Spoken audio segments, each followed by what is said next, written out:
요한복음 8장에서 보면 예수님께서 유대인들과 논쟁하시는 장면이 나옵니다. 그때 예수님께서 유대인들에게 다음과 같이 충격적인 발언을 하셨습니다. 무슨 말씀이냐면 너희 조상 아브라함은 나의 때 볼 것을 즐거워하다가 보고 기뻐하였느니라 라고 말씀하셨습니다. 자, 그러니까 이 말씀은 유대인들의 조상 아브라함이 장차 오실 예수님을 보았다는 겁니다. 볼 수 있기를 고대하다가 마침내 보고 기뻐했다는 말씀입니다.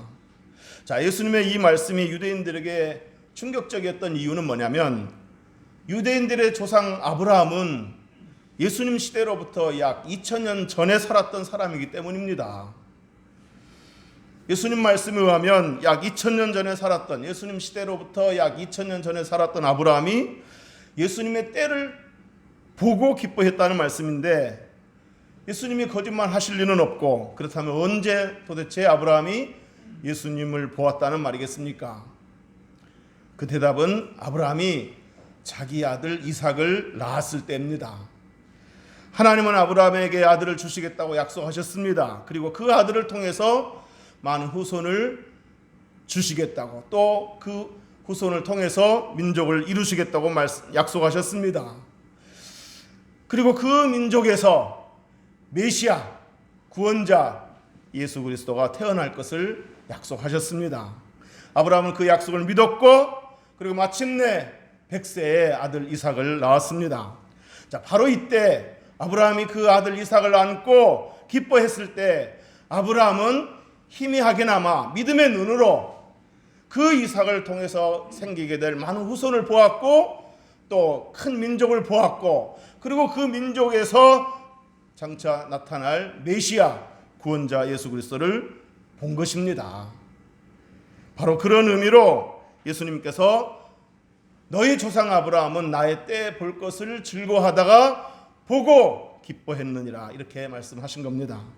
자, 그렇지만 이 말을 들은 유대인들은 도무지 이해할 수 없다는 듯이 어이가 없다는 듯이 황당한 표정을 지으며 이렇게 물었습니다.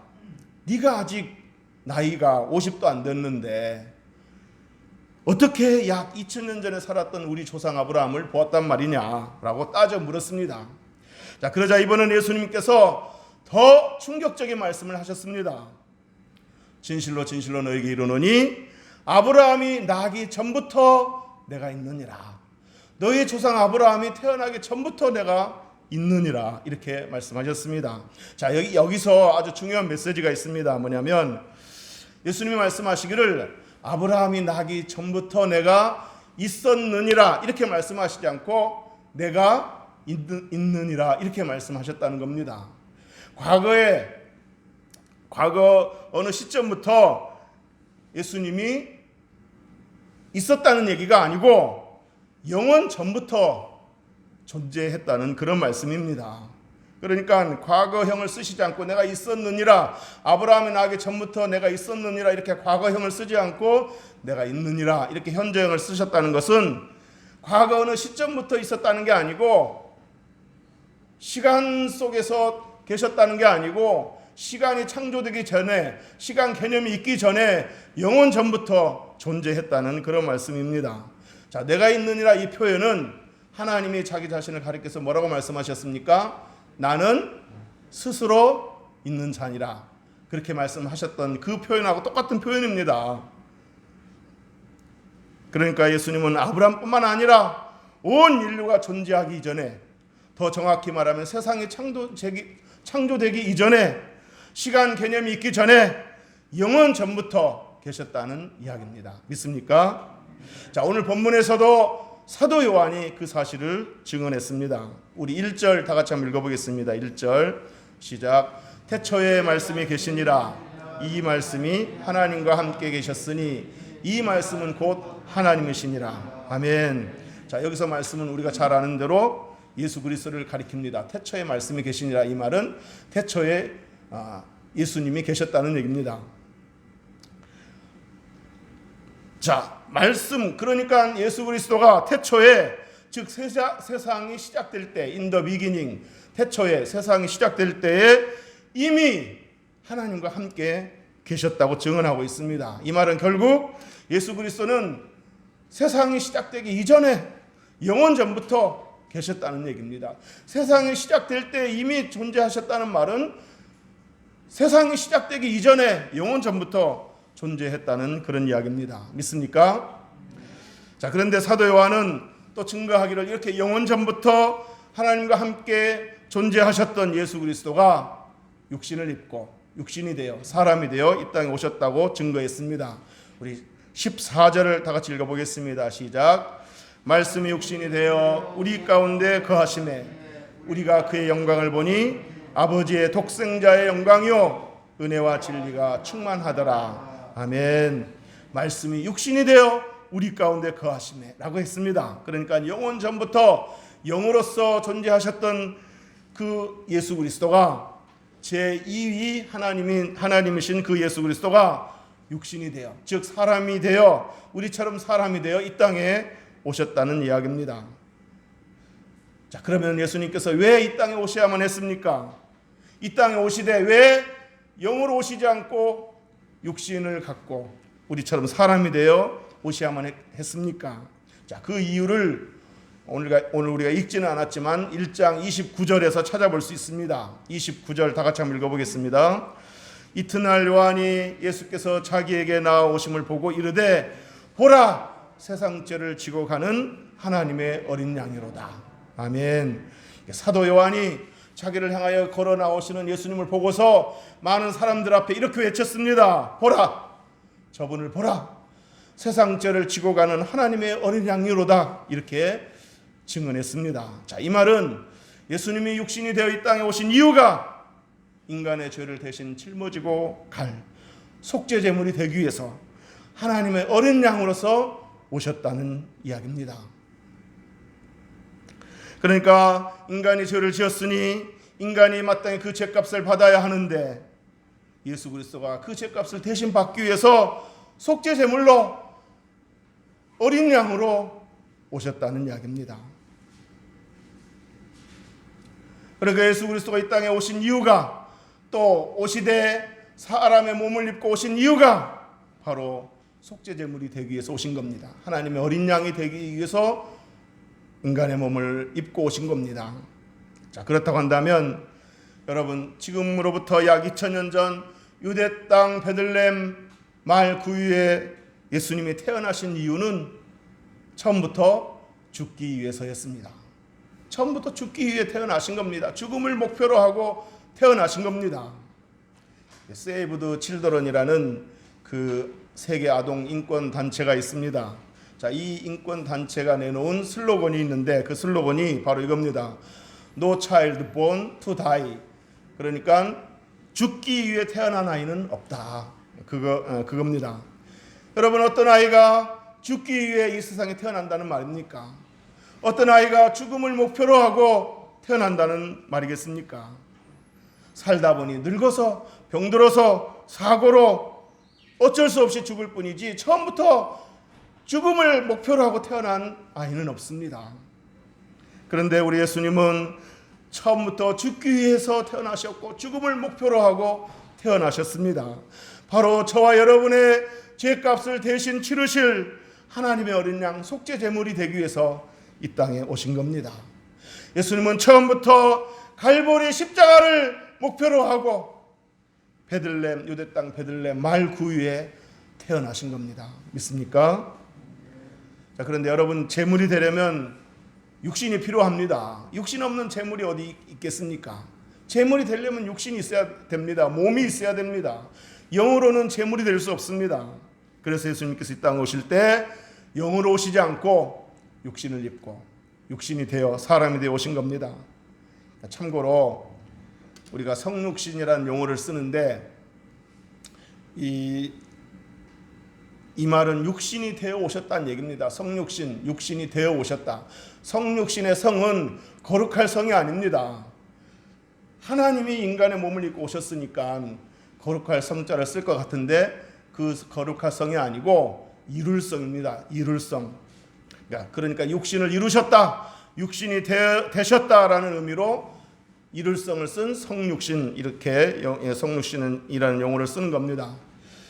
예수님이 성육신, 즉 육신이 되어 오신 이유는 몸이 있어야 제물이 될 수 있기 때문에 육신이 되어 오신 겁니다.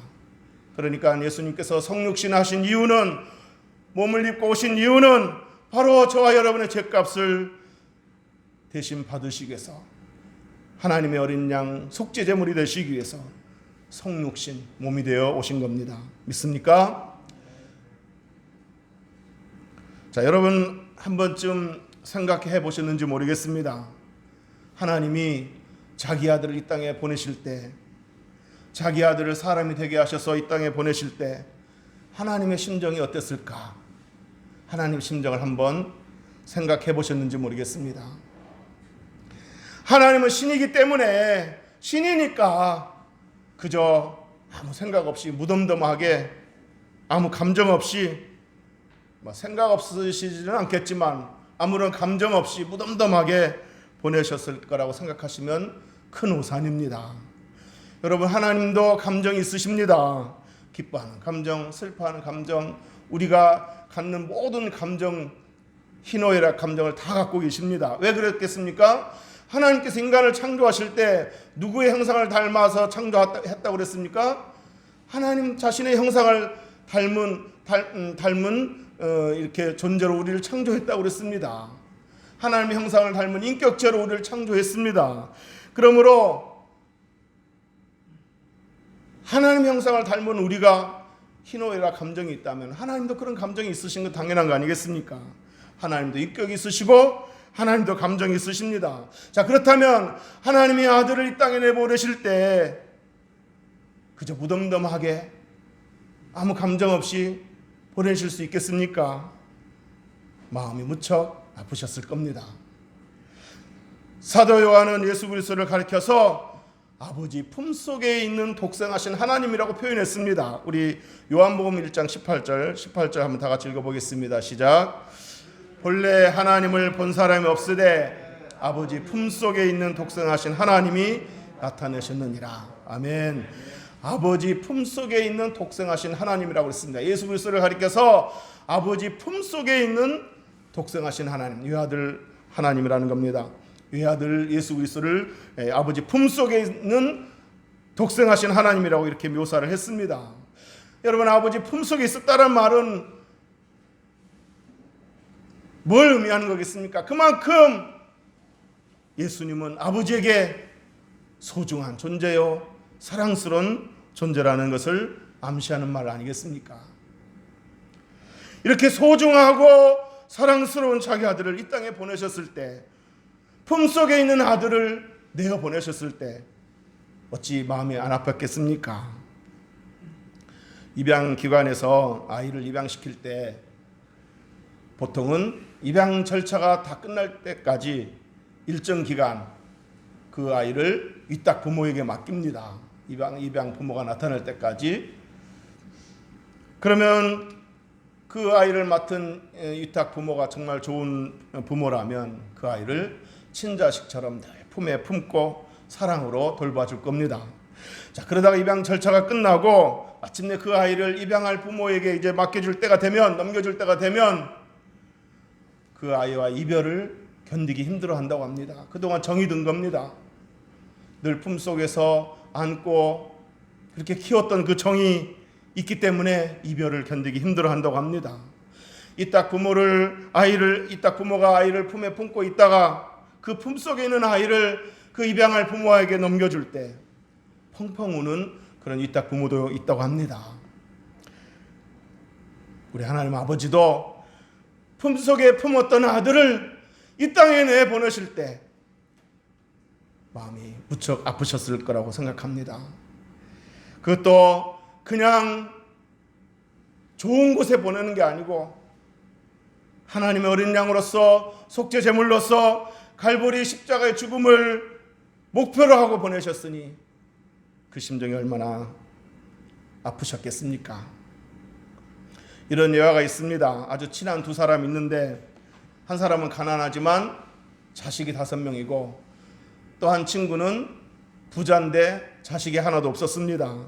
어느 날 두 친구가 술을 마시면서 대화를 하다가 부자 친구가, 여보게 자네 자식이 5명 아닌가.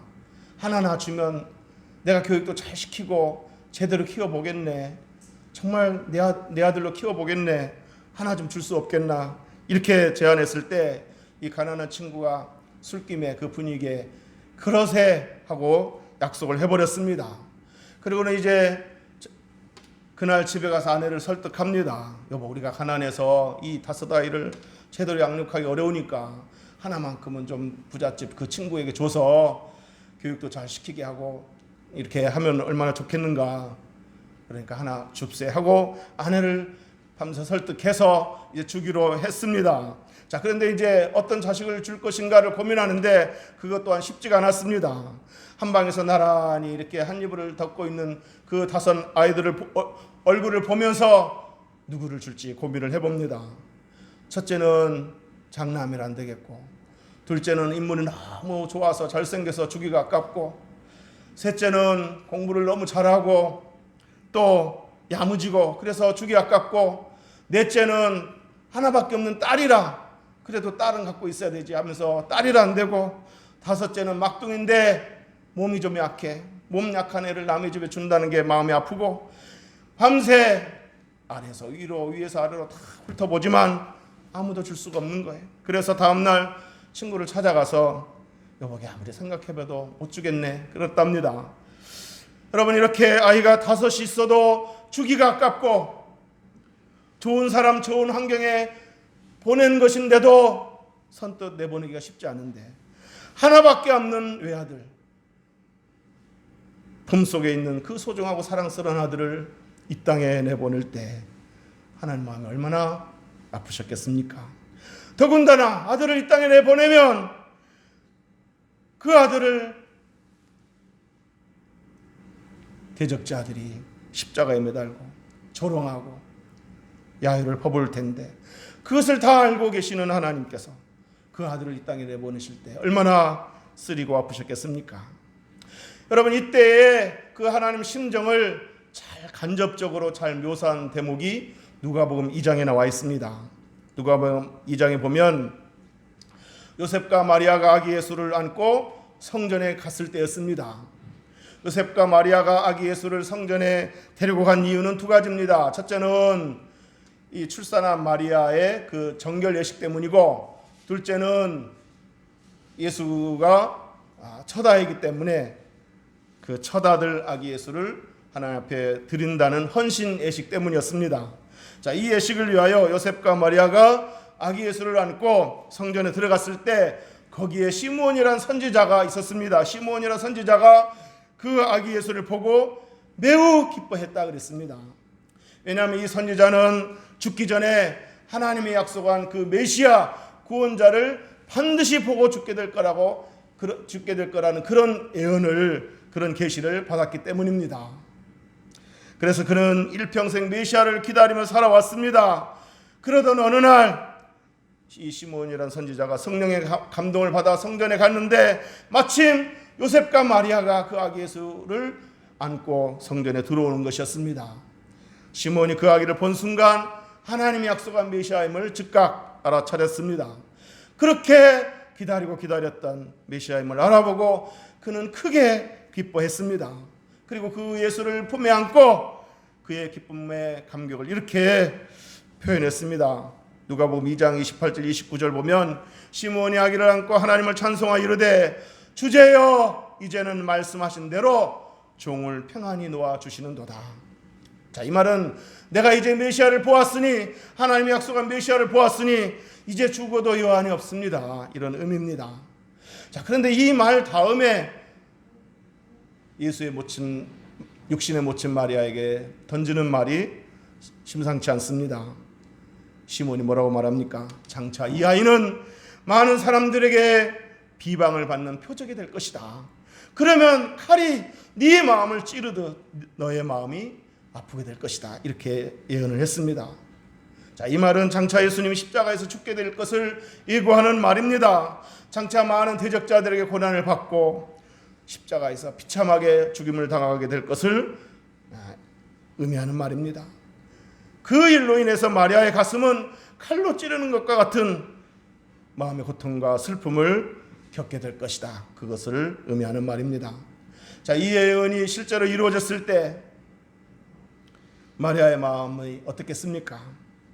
아들 예수 그리스도가 자기 보는 눈앞에서 대적자들에게 재판을 받으며 조롱을 받게 되었을 때, 채찍을 맞고 머리에 가시면류관을 쓰고서 무거운 십자가를 지고 넘어지면서 쓰러지면서 칼보리 언덕으로 올라가고 있을 때, 그리고 아들이 십자가에 매달린 채 보소서 아들이니이다.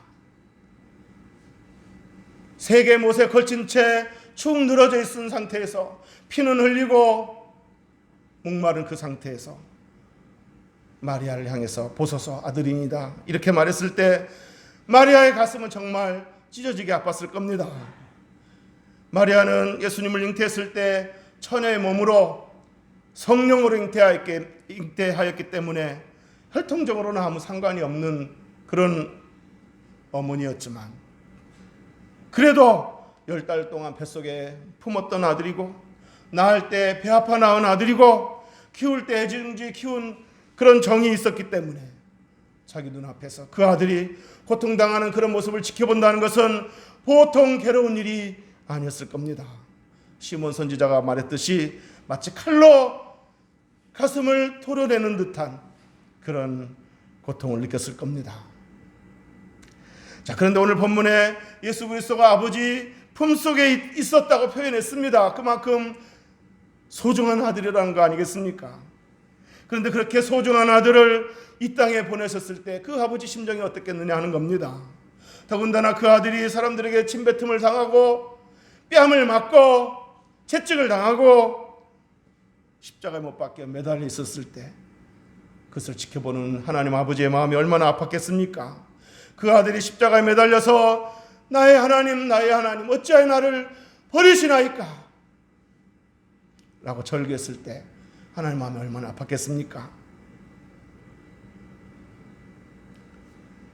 보소서 아들이니다 라고 마리아에게 말했을 때 마리아가 그 모습을 지켜보고 가슴을 치면서 눈물을 흘렸을 겁니다. 근데 마리아뿐만 아니라 하나님 마음도 그랬을 거 아니겠습니까? 나의 하나님 어찌하여 나를 버리시나이까? 라고 절규했던 그 절규의 소리를 들어야만 했던 하나님 아버지의 심정은 어떻겠느냐 하는 겁니다. 그럼에도 불구하고 하나님은 그 십자가에 매달려 고통스러워하는 아들의 그 절규 소리를 외면하셨습니다. 못 본 척 하셨습니다. 왜 그랬겠습니까? 저와 여러분을 죄 가운데서 건지시기 위해서, 저와 여러분을 구원하시기 위해서 자기 아들을 외면하신 겁니다. 자기 아들 예수 그리스도가 죽어야만 저와 여러분이 죄 용서함 받고 영생을 얻을 수 있기 때문에 지켜보면서 참은 겁니다. 얼마나 참기 힘들었는지 마태복음 27장 45절에 보면 제6시로부터 온 땅에 어둠이 임하여 제9시까지 계속되더니, 현대 시간을 바꾸면 정오부터 오후 3시까지 온 예루살렘에 캄캄함이 임했다 그랬습니다. 우리가 찬송가에도 주 십자가 못 박힐 때 그 해도 빛 잃고 그 밝은 빛 가리워서 캄캄케 되었네. 3시간 동안 온 세상이 캄캄해진 이유가 뭐겠습니까?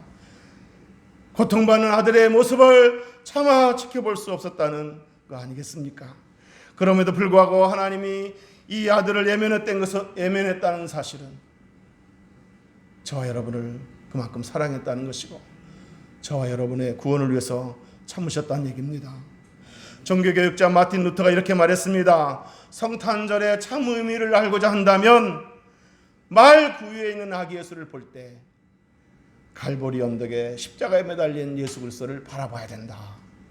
말 구유에 누인 그 아기 예수를 볼 때 갈보리 십자가에 매달린 예수 그리스도를 바라봐야 된다. 그래야 성탄절의 참 의미를 알 수 있다라고 말했습니다. 믿습니까? 이제 말씀을 정리하도록 하겠습니다. 예수 그리스도의 성육신은 우리를 향한 하나님의 사랑의 표현입니다. 사랑의 행동입니다. 요한일서 4장 9절 10절에 보면 하나님의 사랑이 우리에게 이렇게 나타난 바 되었으니 하나님이 자기 독생자를 세상에 보내심은 그로 말미암아 우리를 살리려 하십니다. 하나님의 사랑이 이렇게 보여졌는데 어떻게 보여졌느냐? 우리를 살리기 위해서 자기 아들을 이 땅에 보내셨다는 거 아니겠습니까? 성육신은 하나님의 사랑의 표현이고 행동입니다. 10절에도 사랑은 여기 있으니 우리가 하나님을 사랑한 것이 아니요 하나님 우리를 사랑하사 우리 죄를 속하기 위하여 화목제물로 그 아들을 보내셨습니다. 우리를 사랑하시기 때문에 그 사랑의 표현으로서 그 사랑의 행동으로서 아들을 제물로 이 땅에 보내신 겁니다. 그러므로 성육신은 하나님의 사랑입니다. 믿습니까? 요한복음 3장 16절에 하나님의 세상을 이처럼 사랑하사 독생자를 주셨으니 저와 여러분을 죄인을 사랑하셔서 독생자를 내보내신 겁니다. 성육신하게 하신 겁니다. 사랑하는 성도 여러분, 하나님 저와 여러분을 사랑하셔서 자기 아들 예수 그리스도를 이 땅에 보내셨습니다. 품속에 있는 아들을 내어주셨습니다. 화목제물로 내어주셨습니다. 그리하여 그 아들을 통해서 죄 용서함 받고 영생을 얻도록 하셨습니다. 사랑하는 교우 여러분, 여러분 중에 아직도 예수 그리스도를 영접하지 못한 분이 계신다면 이번 성탄절을 계기로 예수 그리스도를 구주로 영접하고 하나님의 사랑과 은혜를 체험하고 구원받고 영생을 누리게 되는 복된 성탄절이 되기를 주의 이름으로 축복합니다. 이미 예수님을 영접하셨다면 이번 다가오는 성탄절은 그 어느 성탄절보다 더 진하게 하나님께 감사하는 성탄절이 될 수 있기를 바랍니다. 저는 추수감사 절도 정말 감사의 날이 되어야 되지만 성탄절은 더 진하게 감사드리는 날이 되어야 될 줄로 믿습니다. 그래서 추수감사 헌금을 우리가 그 감사의 표현의 한 일환으로서 이렇게 감사헌금을 드리는데 성탄절은 추수감사헌금보다 더 많이 드려야 된다고 생각합니다. 제가 헌금을 얘기하는 것이 아닙니다. 그만큼 추수감사절보다 성탄절이 더 진하게 감사하는 날이 되어야 된다는 얘기입니다. 이번 성탄절은 정말 깊이 감사하는, 그렇게 마음으로만 알고 있지 마시고 그걸 정식으로 표현하시기 바랍니다. 집에서 딱 무릎을 꿇고 하나님, 나 같은 벌레만도 못한 나 같은 죄인을 위해서 그 품속에 있는 아들을 내보내셨습니다. 하나님 감사합니다 하고 정말 진하게 고백이 있어야 됩니다. 표현을 해야 됩니다. 그렇게 꼭 표현하는 성탄절이 될 수 있기를 주의 이름으로 축복합니다. 기도하겠습니다.